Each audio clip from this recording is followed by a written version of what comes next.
আজকে আমি আপনাদের সাথে পুডিংয়ের সবচেয়ে বেস্ট রেসিপি যেটা সেটার সাথে পরিচয় করে দেব। আর এই পুডিংটা খেতে এতটাই মজা হয় যা আসলে একবার না বানালে না খেলে বুঝবেন না। তো আমি অবশ্যই রিকমেন্ড করব যে এই পুডিংটা অবশ্যই একদিন বানিয়ে খাবেন। দেখবেন যে সবাই অনেক বেশি পছন্দ করবে। দেখেন কতটা সুন্দর হয়েছে। আর এরকম পারফেক্ট একটা পুডিং যদি কারোর সামনে ঠান্ডা ঠান্ডাভাবে পরিবেশন করা হয় তাহলে উৎসব মুখর পরিবেশ তৈরি হয়ে যাবে। তো এতটাই মজা হয়। তো আমি অবশ্যই রিকমেন্ড করব। চলুন দেখে নেওয়া যাক কীভাবে বানাতে হবে। তো হ্যালো এভরিওয়ান, আসসালামু আলাইকুম। সকালে কেমন আছেন? আশা করি সকলে ভালো আছেন। আলহামদুলিল্লাহ আমি অনেক ভালো আছি। তো এখানে আমি ক্যারামেলটা একটু বেশি করেই বানিয়ে নেব, আমার অন্যান্য কাজের জন্য দরকার হবে। তো এই জন্য এখানে আমি 1.5 কাপ পরিমাণ চিনি ব্যবহার করেছি। চিনিটা প্রথমে আমি ক্যারামেল করে নেব। এখানে কিন্তু আমি কোনো প্রকার পানি দিয়ে ক্যারামেল করে নিচ্ছি না, শুধুমাত্র চুলার উপরে দিয়ে রেখে যখন দেখবেন যে চিনিগুলো গলে আসতেছে ওই মুহূর্তে একটু নাড়াচাড়া করে দিলে ক্যারামেলটা হয়ে যাবে। সবসময় যে পানি দিয়ে ক্যারামেল করতে হবে এমন না, নর্মাল যে এরকম ক্যারামেল করলে সবচেয়ে ভালো হয়। তো আমার ক্যারামেলটা যখন হয়ে যাবে তারপরে বাকি কাজগুলো করব। আর একটা জিনিস খেয়াল করবেন, ক্যারামেল করার সময় যেন চিনিটা কোনোভাবেই পুড়ে না যায়। যদি চিনিটা পুড়ে যায়, বেশি কালার করার জন্য যদি চিনিটা পুড়িয়ে ফেলেন তাহলে কিন্তু ক্যারামেলটা খেতে তিতো লাগবে। আর যার মধ্যেই ইউজ করবেন না কেন সেটা একদম খাওয়ার অযোগ্য হয়ে যায় মূলত। তো এটা বিশেষ করে খেয়াল রাখবেন যে যখন চিনিটা ক্যারামেল করবেন একটু হালকা কালার যখন থাকবে ওই অবস্থায় নামিয়ে নেবেন, চুলাটা বন্ধ করে দিবেন, দেখবেন যে আরও একটু কালার পরে চলে আসবে। তো এই দেখেন আমার ক্যারামেলটা কিন্তু অলরেডি হয়ে গিয়েছে। এখন আমি আর বেশি রাখবো না, এখন আমার ক্যারামেলটা হয়ে গিয়েছে, এটাকে এখন রেখে দিবে, যতটুকুন গরমে গরমে আবার হয়ে যাবে।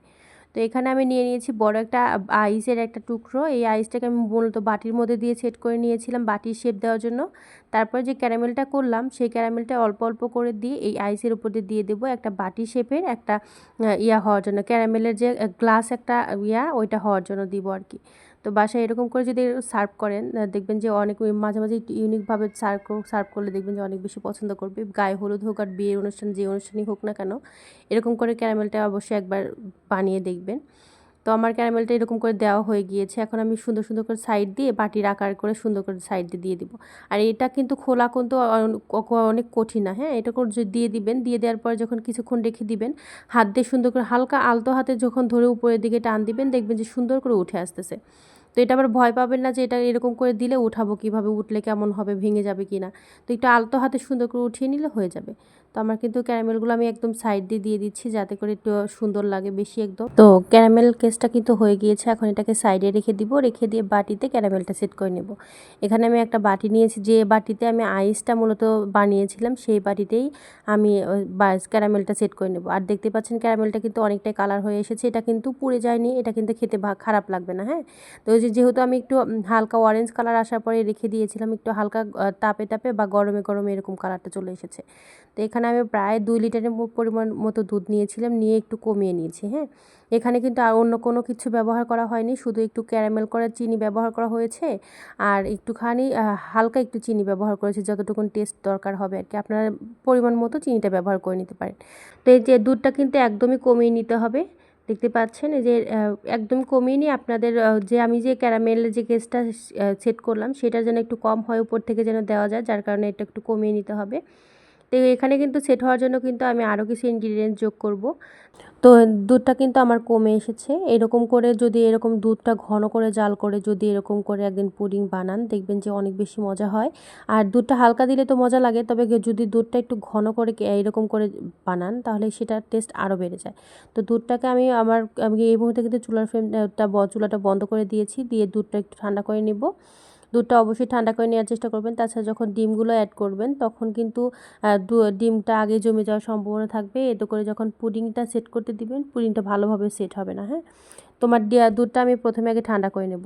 তো এখানে আমি রুম টেম্পারেচারে থাকা 2টা ডিম ব্যবহার করেছি। অবশ্যই ডিমটা কিন্তু ফ্রিজ থেকে বের করে সাথে সাথে ব্যবহার করতে যাবেন না, বানাতে যাবেন না, একটু ঠান্ডা করে নিয়ে তারপরে বানাবেন। তো ডিমটা ভেঙে নিয়ে আমি প্রথমে সুন্দর করে ফেটিয়ে নেব, নিয়ে সামান্য একটু লবণ দিয়ে দিয়েছি। আর এইটা কিন্তু সুন্দর করে ডিমটা কিন্তু অবশ্যই সুন্দর করে ফেটাতে হবে, তাছাড়া কিন্তু ভিতরে যে যদি একটু ভালো মিশ্রণটা যদি ভালো না হয় তাহলে কিন্তু পুডিংয়ের ভিতরে দেখতে ভালো লাগবে না। তো এরপর আগে থেকে যে আমি যে দুধের মিশ্রণটা করে রেখেছিলাম সেই মিশ্রণটা এখানে আমি একে একে যোগ করে দেবো। অবশ্যই মিক্সির হয়ে নেবেন যেন দুধটা একদম ঠান্ডা হয়ে যায়, গরম থাকা অবস্থায় কিন্তু কোনোভাবে দেওয়া যাবে না। তো এইভাবে করে নিয়ে আমি সুন্দর করে একটা ব্যাটার বানিয়ে নিব। এখানে কিন্তু আপনারা চাইলে এলাচ গুঁড়োটা দিয়ে দিতে পারেন অথবা ভ্যানিলা এসেন্স দিতে পারেন। তো আমি এখানে কিন্তু এলাচ গুঁড়োটা দিয়ে দিয়েছি, যেটা আসলে স্কিপ হয়ে গিয়েছে, আমি দেখাতে পারিনি। তো এখানে আপনারা চাইলে ভ্যানিলা এসেন্স দিতে পারেন, তবে পুডিংয়ে বিশেষ করে আমার ভ্যানিলা এসেন্সটা অতটা ভালো লাগে না, যার কারণে আমি ভ্যানিলা এসেন্সটা আমি পুডিংয়ে কখনোই ব্যবহার করি না। তো এই তো দেখতে পাচ্ছেন যে আমার মিশ্রণটা কিন্তু হয়ে গিয়েছে। তো আগে থেকে যে ক্যারামেল যে সেট করে রেখেছিলাম যে মোল্ডের ভিতরে, সেখানেই আমি আগে দুধের এই মিশ্রণটা দিয়ে নেব। দিয়ে তারপরে এখানে আমি মূলত আজকে স্টিম করবো রাইস কুকারে, চুলায় না করে আমি রাইস কুকারে করছি আর কি। তো এরপরে বাটিটা সুন্দর করে মুখ ঢাকনা দিয়ে ঢেকে একটা শিল দিয়ে তারপর ঢেকে রেখে দেবো। তারপরে 30 মিনিট পরে এখানে আমি এখন পুডিংটা দেখে নেব যে হয়েছে কি না। তো আমি আপনাদেরকে দেখিয়ে দিচ্ছি যে কতটা সুন্দর হয়েছে। দেখেন একদম পারফেক্ট হয়েছে, কিন্তু কোনো প্রকার লেগে যাচ্ছে না। তো এই মুহূর্তে এখানে আমি এটা নামিয়ে রেখে দেবো ঠান্ডা করার জন্য, ফ্রিজে রাখবো। অবশ্যই কিন্তু ফ্রিজের সাথে সাথে ডিমোল্ড করতে যাবেন না, সাথে সাথে ডিমোল্ড করলে কিন্তু হবে না। তো 30 মিনিট থেকে 40 মিনিট পর আমার যখন ঠান্ডা হয়ে গিয়েছে, দেখেন আমার পুডিংয়ের মাঝখান থেকে অবস্থা খারাপ।